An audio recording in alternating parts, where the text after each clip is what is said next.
Oh, my word, the Miami Dolphins. Poor Brian Flores. How's it going, everybody? Gambiera back here for a brief recap of Patriots-Dolphins and a brief preview of Patriots-Jets. Been a while since I've done a video. I've been really busy lately. But back tonight, the Patriots just thoroughly dismantled the Miami Dolphins 43-0. And I said this on Sunday, there have been a lot of Patriots games over these 20 years that were really just a waste of time. I mean, there was no chance they were going to lose from the jump. And although part of me was scared, I'm not going to lie, just simply because of the Patriots' history in that stadium and how poorly they've played there, the ridiculous way that game down there last year ended, there was 5% in the back of my mind like, I don't know. But, I mean, I should have known. I should have known this Miami Dolphins team is not an NFL roster. It's just not. It's pathetic. And, I mean, the fire sale down there continues. They're not going to win a game this year. I don't think they're going to win a game this year. Not much to talk about from that game. Again, just it was over from the jump. Antonio Brown in his Patriots debut, 4 catches and a touchdown, looked pretty good. I think it's been kind of overrated. Like, it looked like he fit right in. I don't think so. I mean, he only played a quarter of the snaps. So, I think it's been kind of overrated how good he looked. But, played pretty well.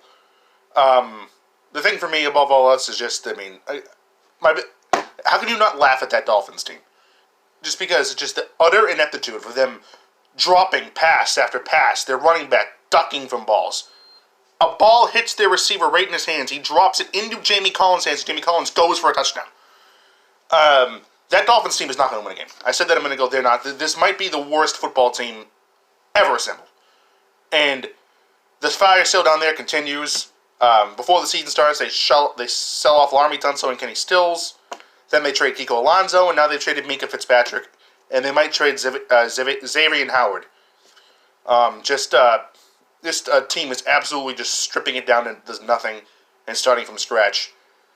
I feel bad for Brian Flores. I mean, I know he took this job, but I'm rooting for him. I hope he does well as a coach in the NFL because I feel like I credit him a lot for the Patriots' current defensive mentality because it feels like the minute he was in charge, they started getting aggressive on defense, getting after the quarterback, and it feels like that's carried over this year even with him gone. So I'll be forever thankful to Brian Flores for that, and I wish him the best, and I really hope he doesn't. I mean, they're going to go winless, and I really hope they let him build that thing up because I hope he does well.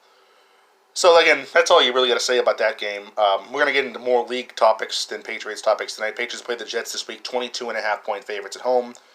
Jets coming in on their third-string quarterback, Luke Falk, who idolized Tom Brady growing up, and ironically enough is also, like Tom Brady, the 199th pick in his draft. So, 22.5-point favorites. I'd take the Patriots to cover because it feels like this game's going to be over within 5 minutes. The Jets' defense is not very good without C.J. Mosley, and they're on their third quarterback. And I thought the Jets were going to do pretty well this year. I thought their defense had improved. I thought Le'Veon Bell was going to be perfect for Sam Darnold. Adam Gase would be good for Sam Darnold, but he has mono, and now Trevor Siemian got hurt Monday night against the Browns. So, bye-bye to this Jets team. So much for that. AFC East remains pathetic as always. That game will be over within 5 minutes. But obviously the big topic in the NFL right now is injuries, and specifically quarterback injuries. Ben Roethlisberger done for the year.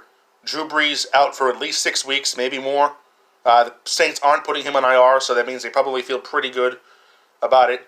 And, of course, at the end of an era in New York as Eli Manning has officially been benched for Daniel Jones, starting when the Giants play the Buccaneers this week. Big impact, these injuries. It feels like the AFC North is now the Ravens' division to lose, given how Lamar Jackson and Hollywood have played to start the year. So with Roethlisberger down, I mean, the Steelers team they didn't look good, and Roethlisberger's been out of shape for a while. Ben Roethlisberger's done. And Drew Brees is probably done. I mean, he's 41 years old. He's not going to be right when he gets back. So that's sad to see those two greats' careers end that way. And the big topic I want to ask tonight is Eli Manning a Hall of Famer? I had to figure he's probably played his last meaningful snap for the New York Giants, unless Daniel Jones gets hurt.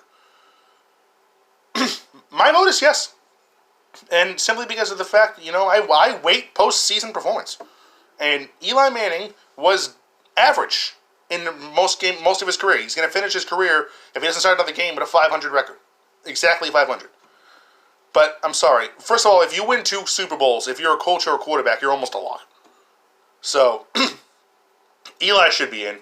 And just the way he played in those big games, I give him a ton of credit. He's a yes for me. He's going to get in. He should get in. He's better than Warren Moon. He's better than Kurt Warner. He's better than Dan Fouts. They're all in. He should be in.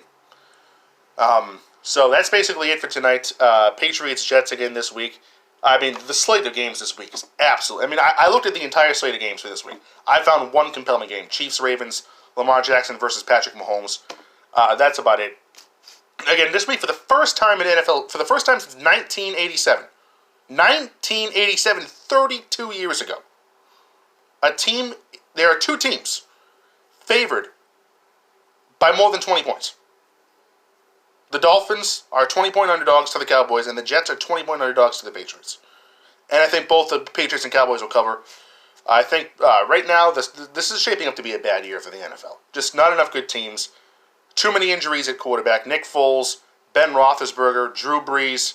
It could get worse. There's going to be 4 quarterbacks, 4 out of the 32, to start a game this week that have won a Super Bowl. Tom Brady obviously has 6. Aaron Rodgers, Russell Wilson, and Joe Flacco have 1 each. And Cam Newton might not play this week, so there's going to be only 6 quarterbacks who have started a Super Bowl playing this week. The other 2, including the 4 that won, are Matt Ryan and Jared Goff. So just a rough week for the NFL. I mean, a lot of injuries. But I do also, before I go, want to touch on the Miami Fire sale. Minka Fitzpatrick to the Pittsburgh Steelers for a first-round pick, which I find stunning. The Steelers must really believe in Mason Rudolph, because if things go badly, that pick's going to be in the top 5 or 10. And they just traded it for a safety. And Minka Fitzpatrick's a great player, don't get me wrong. He's a phenomenal talent. But, wow. That's showing that they still believe in this team, which I don't know if that's good or bad, but Mike Tomlin's got his get-out-of-jail-free card for this year. So again, thank you for joining me tonight. I'll be back with more regular shows. I'll do another Patriots-Jets preview on Friday. Thank you for joining me. Go Pats.